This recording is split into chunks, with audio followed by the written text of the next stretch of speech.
सत्तेच्या या राजकीय डावपेचामध्ये सत्य लपवण्याचं काम माझ्यावर. काँग्रेस का सोडली? एका व्यक्तीने हे काम करून चालत नसतं. जिथे तुम्ही असता तिथं टीम बनवून काम, त्या टीमनी सुद्धा ते काम केलं. मुळीच नाही मला पश्चाताप काँग्रेस सोडलेल्याचा, मुळीच नाही. गड्या आपला गावच बरा, तसं आपली काँग्रेसच बरी असं वाटतं का? नाही नाही, असं काही नाही वाटतं, अगदी मुळीच नाही. कारण मी फार जाणीवपूर्वक काँग्रेसमधनं बाहेर पडण्याचा निर्णय घेतला. मुळातच राजकीय स्तर खाली गेला. पक्ष कोणताही असो, जर पक्ष टिकवायचा असेल तर पक्ष हा कार्यकर्त्यांच्या जीवावर टिकतो, हे पहिलं समजून घेतलं पाहिजे.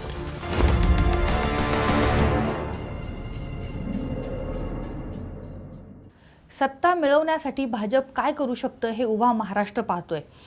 भाजपच्या मूळ कार्यकर्त्यांना उमेदवारी नाकारल्यामुळं कार्यकर्त्यांनी जो राडा घातला तो काल उभ्या महाराष्ट्रानं पाहिला. याच पद्धतीनं मागच्या काही वर्षांपूर्वी भाजपमध्ये जे गेलेत त्यांची अवस्था काय झालेली आहे किंवा भाजपमध्ये जे जात आहेत त्यांना नेमकं तिथं काय मिळतंय असा प्रश्न अनेकांना पडलाय. मलाही हा प्रश्न पडला होता. त्यामुळंच आज मी आसपासच्या क्षकिरण या कार्यक्रमामध्ये गप्पा मारायला बोलवलेलं आहे सचिन साठे यांना. तुम्हाला प्रश्न पडला असेल आता सचिन साठेंना का बोलवलं, सचिन साठे कोण आहेत? तर सचिन साठे पिंपरी चिंचवड शहराचे काँग्रेसचे शहराध्यक्ष होते. त्यांच्या काळामध्ये त्यांनी बऱ्यापैकी काँग्रेस वाचवण्याचं काम केलं. 3.5 वर्षापूर्वी ते भाजपमध्ये गेले. अर्थात त्यांनी स्वतःहून हा प्रवेश केला नव्हता, तर त्यांना बोलावण्यात आलं होतं. मुख्यमंत्री देवेंद्र फडणवीस यांच्या उपस्थितीमध्ये त्यांनी हा प्रवेश केला होता. हा प्रवेश करताना कदाचित त्यांना वाटलं असेल भाजपची सत्ता आहे, एक हाती सत्ता आहे, त्यामुळं जेव्हा केव्हा निवडणुका होतील त्यावेळेस आपल्याला तिकीट मिळेल आणि आपण आपण महापालिकेमध्ये जाऊ. पण सचिन साठेंना हे तिकीट मिळालंय का? सचिन साठेंच्या बाबतीत काय झालंय हे आपण त्यांच्याकडूनच जाणून घेऊयात. नमस्कार, आसपासमध्ये तुमचं स्वागत. काँग्रेसच्या विचारधारेमध्ये वाढलेला एक कार्यकर्ता, काँग्रेसचं या शहरातलं नेतृत्व म्हणून तुमच्याकडे पाहिलं जात होतं. काँग्रेस का सोडली? मुळात काँग्रेसच्या विचारधारेचा स्वीकार, मी विद्यार्थी दशेपासून राजकारणात सक्रिय झालो आणि मग त्यावेळेस समोर जो पर्याय उपलब्ध होता तो काँग्रेसचा पर्याय होता. त्यावेळी आपल्याला माहिती असेल की काँग्रेसचा प्रभाव संपूर्ण देशभर, राज्यात आणि आपल्या शहरामध्ये सुद्धा होता. अशा वेळी मुळात राजकारणाकडे आकर्षणच माझं सामाजिक आवड असल्यामुळं, सामाजिक कामाची आवड असल्यामुळं झाले. मी फर्ग्युसन कॉलेजचा त्यावेळेस GS म्हणून निवडून आलो आणि आपोआपच माझी पावलं समाजसेवेकडे आली. मग तेच करिअर त्याच्यातच पुढं करायचं आपल्याला. आणि मग ते करत असताना आपले ज्या डोक्यातील कल्पना आहेत भविष्यातील किंवा आपल्या परिसराच्या बाबतीत असतील किंवा इतर ज्या काही असतील त्या सत्यात जर उतरायच्या असतील तर त्याला सत्तेची जोड असणं गरजेचं आहे. आणि मग त्याकरता राजकीय व्यासपीठ असणं गरजेचं आहे. म्हणून मी काँग्रेस पक्षाची निवड केली. काँग्रेसच्या विचारधारेबरोबर म्हणण्यापेक्षा काँग्रेस पक्षाबरोबर मी जवळजवळ 27 वर्ष काम केलं, विविध पदांवरती काम केलं. हो, त्यावेळी माझ्यावरती अनेक वेळा सत्तेच्या पदांची हुलकावणी दिली, अन्याय झाला, ती परंपरा तर सर्वांना माहिती आहे. परंतु मी 27 वर्ष जोपर्यंत काँग्रेस पक्षात होतो निष्ठेने प्रामाणिकपणे काम केलं हे सर्वांना माहिती आहे. काँग्रेसची विचारधारा तुम्हाला आवडत होती का नाही का? केवळ मग तुम्ही जे म्हणलात की प्रभाव होता त्यावेळेस आणि तो पर्याय होता. मुळातच मी ताई हे मानणारा कार्यकर्ता आहे की सर्वच पक्षांची विचारधारा चांगली असते, परंतु कृतीमध्ये ते किती आणतात हे फार महत्त्वाचं आहे. आज भाजपच्या सुद्धा विचारधारा काय, राष्ट्रप्रथम ही संकल्पना मलाही भावली आणि त्या ठिकाणी शिस्तप्रिय पक्ष, कार्यकर्त्यांना, सर्वसामान्य कार्यकर्त्यांना न्याय देणारा पक्ष, असा जे माझ्या मनातील संकल्पना होती. कारण मला तर त्या बाबतीत माहीत नव्हतं, मी विरोधात काम केलेला माणूस आहे. तुम्हाला 27 वर्ष लागली? नाही म्हणजे नाही, तुम्ही भाजपच्या प्रवेशाच्या 27 वर्षानंतर तुम्ही भाजपमध्ये गेलात. हा नाही, अन्याय माझ्याकडे ही पार्श्वभूमी आहेच की मला एक वेळ तर असा वाटतं की मी राजकारण सोडूनच मी कारण मूळचा खेळाडू आहे आणि जास्त मला काय हे राजकीय डाव प्रतिडाव काय जमले नाही. मी सरळ मार्गी काम करणारा माणूस आहे आणि बोलण्यापेक्षाही काम करण्यावर, जसं खेळाडूला बोलण्यापेक्षा खेळण्यावर लक्ष देणं आवडतं, खेळणं आवडतं, तसं मला बोलण्यापेक्षा सुद्धा काम करण्यावर माझा जास्त भर होता. मी प्रामाणिकपणे तुम्हीच कौतुक केलं की काँग्रेस वाचवण्यासाठी प्रयत्न केले. सगळं मला जे काही शक्य होतं ते मी केलं. परंतु एका व्यक्तीने हे काम करून चालत नसतं. जिथे तुम्ही असता तिथं टीम बनवून काम, त्या टीमनी सुद्धा ते काम केलं पाहिजे. आणि मला त्यावेळी जे नैराश्य होतं, जो अपेक्षाभंग माझा काँग्रेस पक्षाकडनं झाला, ते सुद्धा परिस्थिती हेरून भारतीय जनता पार्टीच्या लोकांनी मला त्या ठिकाणी विनंती केली आणि मग मी त्या विनंतीला मान देऊन काँग्रेस पक्षाच्या पदाचा राजीनामा देऊन, असं घात करून नाही, पदाचा राजीनामा देऊन 2 वेळा मी माझ्या पक्षाध्यक्षाचा राजीनामा का, कारण मला जर कोणता निर्णय घ्यायचा आला तर मला राजीनामा दिला पाहिजे, पहिल्या जबाबदारीतून मुक्त व्हायला पाहिजे. 2017च्या निवडणुकीमध्ये मी आवर्जून उल्लेख करतो त्याचा, मी शहराध्यक्ष होतो आणि त्या निवडणुकीमध्ये मी तन मन धनाने पक्षासाठी लढलो. वर्ण कोणतीही मदत नसताना राज्य पातळीवरनं पक्ष या शहरामध्ये काँग्रेस पक्षाचे उमेदवार उभे केले आणि शेवटपर्यंत ते कसे स्पर्धेत टिकतील हे पाहिलं. मी स्वतःही उभं राहिलो, कारण कॅप्टन लढला तर बाकी टीम तर, म्हणून मी स्वतः लढलो. आणि गेल्या वेळी प्रभाग क्रमांक 26 जो आत्ताचा आहे तिथे आम्ही भारतीय जनता पार्टीला बरोबर फाईट केलेले आमचा पॅनल आहे, माझ्या लिडरशिपखाली. NCPचे 3 एक्स कॉर्पोरेटर, माझी स्टँडिंग कमिटी चेअरमन वगैरे होते त्या पॅनलमध्ये. तो 3 नंबरला गेला, परंतु आम्ही फाईट दिली. का तर त्या ठिकाणी जे काम करायचं प्रामाणिकपणे करायचं आणि लोकांचा सुद्धा प्रतिसाद आजपर्यंत त्या ठिकाणी मिळत आला आहे, आजही आहे. तर असं असताना 2017च्या निवडणुकीमध्ये मला स्वर्गीय आमदार लक्ष्मणभाऊ जगताप ह्यांनी 2-3 वेळा मला भेटले स्वतःहून. मोठी व्यक्ती होती ती, परंतु मला स्वतःहून 2-3 वेळा भेटले. घरी एकदा आले आणि मला बोलले की तुम्ही भारतीय जनता पार्टीत या, कारण भारतीय जनता पार्टीला सत्तेवर या शहरामध्ये यायचं होतं आणि ती धुरा संपूर्ण लक्ष्मणभाऊंच्या हातात होती, हे आपल्याला माहिती आहे, ते काय मी वेगळं सांगण्याची गरज नाही. परंतु त्या प्रक्रियेमध्ये लक्ष्मणभाऊंनी मला फार विनंती केली, मला ऑफरसुद्धा दिली की तुम्ही इकडे या, तुम्हाला महापौर करतो पहिले आणि इतर सुद्धा उमेदवारी देतो तुम्ही म्हणत असाल त्या सर्व 7-8 जणांना. परंतु मी ती नम्रपणे नाकारली, कारण माझ्या संस्कारात ते बसत नव्हतं की जे जबाबदारी आपल्यावरती काँग्रेस पक्ष असो कोणताही पक्ष असो, ज्यांनी जी जबाबदारी दिली ती जबाबदारी पार पाडायची, अर्धवट साथ कुणाला द्यायची नाही. आणि मी त्यावेळी एवढं मला सर्व कोणत्याही मोहात बळी न पाडता मी ती जबाबदारी पार पाडली. आणि भाऊंना त्याही वेळ म्हणलं, मला ज्यावेळेस निश्चितपणे तुमचं माझ्यावर प्रेम आहे आणि तुमच्या विनंतीचा मी ज्यावेळेस विचार करीन त्यावेळेस पहिल्या सर्व जबाबदारीतनं मी मुक्त होईन आणि मग मात्र मी निश्चितपणे करेन. ही त्याला पार्श्वभूमी आहे. मी स्वीकारलं गेलं, त्या ठिकाणी स्वीकारली नाही त्यांची ऑफर. आणि मग त्यांचं निधन झालं काही दिवसांनी आणि निधन झाल्यानंतर पोटनिवडणूक लागली. अश्विनीताई त्यांच्या पत्नी उमेदवार म्हणून त्या ठिकाणी रिंगणात होत्या आणि मग त्यावेळेस त्यांच्या कुटुंबियांनी सुद्धा आणि इतरसुद्धा भारतीय जनता पार्टीच्या नेत्यांनी, या ठिकाणी मी नाव घेणार नाही आज, परंतु त्यांनी विनंती केली. पण त्यावेळेस काय आश्वासन दिलं होतं, कारण की त्यावेळेस प्रवेश करावा अशी निवडणुका किंवा काय असं तोंडावर काहीच नव्हतं नाही, परंतु त्यावेळी प्रवेश महत्त्वाचा त्यांच्या दृष्टीने होता ह्याचा मला आवर्जून उल्लेख करावा लागेल, कारण ती निवडणूक पाहिजे तेवढी सोपी नव्हती. विरोधकांनी पूर्णपणे घेरलं होतं. सहानुभूतीची लाट जरी असली भाऊंच्या बाबतीत त्यावेळेस त्यांची एक मानणारा वर्ग आहे हे सर्वांना जाहीर आहे, परंतु विरोधकांनी मात्र एकजूट करून त्यावेळेस घेरलं होतं. अशा पार्श्वभूमीवर मी छोटा कार्यकर्ता आहे, परंतु मी ठरवलं, भाऊंनी माझ्यावर प्रेम केलं, माझ्यासाठी एवढे मोठी तयारी दाखवली होती, त्याचं कुठंतरी उतराई व्हायला पाहिजे आणि जरा आपण राजकीय भूमिकाही बदलून पाहू. माझ्या सहकाऱ्यांचा कार्यकर्त्यांचा सुद्धा रेटा मला फार होता, आपण इतकं इकडं काम एका ठिकाणी केलं, दुसरीकडे करून पाहू तिथं न्याय मिळतं का, ही सुद्धा त्याला पार्श्वभूमी. आणि त्याचवेळी याची ऑफर आली आणि मग म्हटलं आज त्यांच्या पत्नी उभ्या आहेत ज्यांनी माझ्यासाठी काही नाही ऑफर दिली होती त्यावेळेस. आपण गेलो नाही, स्वीकारलं नाही, हा भाग दुसरा आहे, परंतु त्यांनी ते माझ्या बाबतीत भावना व्यक्त केली होती. अशा वेळी त्यांच्या पत्नीला आपण साथ दिली पाहिजे, एक मनाला ते वाटत होतं. आणि संकटाच्या काळात तुम्ही त्यांच्यासोबत आणि भाजपसोबत उभा राहिलात. त्यावेळी मला अनेक आश्वासनं देण्यात आली, मी काय त्याचा उल्लेख आता करणार नाही. पण एखाद दुसरं त्यातलं आश्वासनचं एकच मी आता सांगतो, बाकीचे नंतर सांगेन. हे म्हणजे निवडणुकीचं होतं फार, आणि हे छोटं आहे त्याच्यासमोर, हेही मी सांगतो.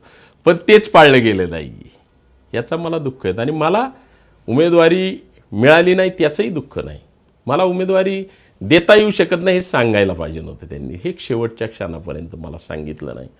आणि दुसरं, मला न देता जर एखाद्या भारतीय जनता पार्टीच्या जो वर्षानुवर्ष काम करतो 20-25 वर्षापासून कमी, हा क्रायटेरिया आहे माझा. आत्ता 10-12 वर्षात आलेले नाही, ते सत्तेसाठी आलेले लोक आहेत. काय मी कोणत्याही पार्टीच्या प्रामाणिक कार्यकर्त्याचा आदर करणारा माणूस आहे, कारण मी एक व्यथा भोगलेले आहेत सामान्य कार्यकर्त्याच्या, त्या कुणाच्या वाट्याला येऊ नये असं मला वाटतं. हा, माझ्या जागी जर भारतीय जनता पार्टीचा मूळचा जो कार्यकर्ता एखादा साधा जरी कार्यकर्त्याला दिला असता, परंतु मला सांगून मी त्याचा रिस्पेक्ट केला असता आणि त्याच्या प्रचारासाठी बाहेर पडलो असतो. असं नव्हता. मला शेवटपर्यंत या ठिकाणी सांगण्यात आलं तुमची उमेदवारी तर निश्चित आहे. उलट इतर उमेदवारांच्या बाबतीत माझे म्हणजे आमच्या पॅनलमधले चर्चा करायचे सर्व मंडळी नेते मंडळी, तर ठीक आहे म्हणायचो, स्वाभाविक आहे. मग जर असं बोलतात आणि जे मंडळी बोलतात त्यांच्या शब्दावर विश्वास ठेवला पाहिजे, कारण त्यांच्याच तर शब्दावर विश्वास ठेवून आपण तिकडे गेलेलो आहे. तर मी जर ठेवलेलं आहे तर म्हटल्यावर त्यांनीसुद्धा असं काय होणार नाही आपल्या बाबतीत, असं मला शेवटच्या क्षणापर्यंत वाटत होतं. आणि इतर मंडळींनी शब्द दिला होता, परंतु हे अनाकलनीय आहे, धक्कादायक आहे. मलाच नव्हे, कार्यकर्त्यांना वगैरे सर्वांनाच आहे. आणि अशी परिस्थिती आहे. पण तुम्ही या सगळ्या प्रोसेसमध्ये कोणाकोणाशी चर्चा करत होता? माझ्या प्रवेशाच्या वेळेसच चर्चा झालेली आहे. नाही, पण आत्ता चर्चा करायचा प्रश्नच येत नाही. आत्ता तर निर्णय प्रक्रियेत ती सर्व मंडळी साक्षीदार आहेत त्याच्यात. मग त्यानं वेगळी चर्चा काय करायची? जर प्रवेशाच्या वेळेस चर्चा करताना हीच मंडळी होती, मग वेगळी आत्ता नवीन असते तर भाग वेगळा आहे. ही सर्व मंडळी आहे. याच्यात फक्त शहराध्यक्ष जे आहेत ते नवीन आहेत, ते नवीन, त्या पदावर नवीन आहेत. म्हणजे ते पदावर नवीन आहेत, परंतु ते माझ्या परिचित 30 वर्षापासून आहेत. ते युवक काँग्रेसमध्ये माझे सहकारी होते, माझ्याबरोबर काम केलंय त्यांनी. हे जी मंडळी सर्व आहेत, मी मगाशी म्हटलं की मूळच्या भारतीय जनता पार्टीच्या जर कार्यकर्त्यांनी माझ्या त्याच्याकडून झाला असता तर मी तो स्वीकार केला असता, परंतु ही सर्व मंडळीच गेले 10-15 वर्ष. पण असं वाटत भारतीय नाही, जनता पार्टीत असं वाटत नाही की गेली 27 वर्ष ज्या पक्षासाठी आपण दिली, ठीक आहे, सत्तेतली पदं तुम्हाला मिळाली नसतील, संघटनेतली खूप मोठी पदं तुम्हाला मिळाली नाही, ती मिळाली तर ते माझे जे मला जो मी काम केलं त्याचा 50% परतावा मिळाला. हा 50% मिळाला. पण मग असं की हा 50% परतावा जो आहे तो तुम्हाला मिळाला, तिथे अन्याय झाला हे सगळ्यांना माहिती आहे, पण 50% परतावा मिळाला. पण इथं जिथं तुम्ही नवीन घरोबा केलाय, तर हा नवीन घरोबा केल्यानंतर लगेचच 3.5 वर्षामध्ये तुमच्यासोबत घात झाला असं वाटतं का? आता मला अजून खरं तर मी पुन्हा सांगतो तुम्हाला, माझी उमेदवारी का नाकारण्यात आली याचा मला खुलासा वरिष्ठांकडून होत नाही अजून. उद्यापर्यंत उद्या विचारायला संपर्क होऊ शकला नाहीये त्यांचा. ते शहरातच राहतात ना? निरोप येता येत नाही, पण ते शहरातच राहतात ना. हा, मग तेच मी सांगतोय की मला हस्ते निरोप येता येत नाही, परंतु ते समक्ष कुणी येईना, ते आले पाहिजे, त्यांनी खुलासा केला पाहिजे. आणि जर नाही खुलासा झाला, असं वाटतं का ते आपण मराठीत म्हणतो बघा, गड्या आपला गावच बरा, तसं आपली काँग्रेसच बरी, असं वाटतं का? नाही, असं काय नाही वाटत, अगदी मुळीच नाही. कारण मी फार जाणीवपूर्वक काँग्रेसमधनं बाहेर पडण्याचा निर्णय घेतला. कारण त्याचं असं आहे, ज्या काही गोष्टी पाहिल्या मी विटलो होतो तिथे सुद्धा, म्हणजे अगदी मी मगाशी बोलताना बोललो, ताई एक मिनटं, मी मगाशी बोलताना मुळातच राजकीय स्तर खाली गेलाय, पक्ष कोणताही असो, काय हे माझं प्रांजळ मत आहे, या ठिकाणी जाहीरपणे बोलतो मी. ती काँग्रेस असो किंवा कोण, म्हणजे जे काही चाललंय सर्वच नाही आहे त्या विचाराचे, पण हे प्रमाण जे नैतिक मूल्यांची वगैरे जी घसरण होती, हे प्रमाण सर्वकडे जरा सारखं होत चाललेलं आहे.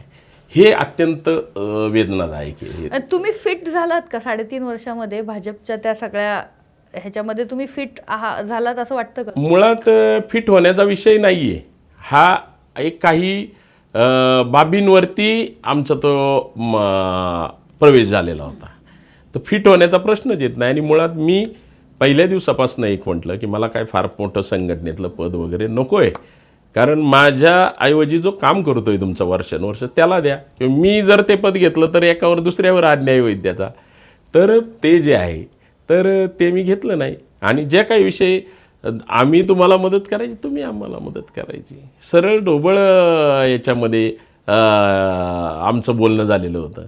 आणि ते करत असताना मात्र जे काम करायचं पक्षाच्या माध्यमातून, मी पक्षाचं काम प्रामाणिक केलं दोन्ही निवडणुकीमध्ये मी केलं, माझ्या कार्यकर्त्यांनी. तुमच्या बाबतीत जे घडलं ते इतर अनेकांच्या, म्हणजे भाजपच्या इतर अनेक कार्यकर्त्यांच्या बाबतीमध्ये घडल्याचं पाहायला मिळतं की त्याच्यावरनं काल किती राडा झालाय हे पण बघितलं. म्हणजे पुण्यातलं जर उदाहरण घ्यायचं झालं तर अमोल बालवडकरांना सुद्धा असंच तिकीट नाकारलं. आयत्या वेळी त्यांना सांगितलं उमेदवारी नाही म्हणून. ते फॉर्म भरायच्या तयारीत सगळे होते, पण त्यांनी बंड केलं. पिंपरी गावातले संदीप वाकरे असतील, त्यांनी बंड केलं. अशी अनेक बोटावर मोजण्या इतकी उदाहरणं आहेत की बंड करून उभे राहिले. जे पुण्यामध्ये अजून धनंजय जाधव, की अनेक वर्ष भाजपमध्ये असलेला, भाजपसाठी काम करत असलेला कार्यकर्ता, नगरसेवक राहिलेला, त्यांनी बंड केलं. तुम्ही नेमकं काय करणार? वाट पाहू उद्यापर्यंत. आता अजून किती वाट बघणार? उद्यापर्यंत वाट. काय अपेक्षा आहे? अपेक्षा म्हणजे मी सांगितलं ना, ज्या मंडळींनी मला शब्द दिला होता, मला त्यांची भूमिका कळणं गरजेचं पण ते आहे. अजूनही- आणि त्याला एक मुदत आहे माझी.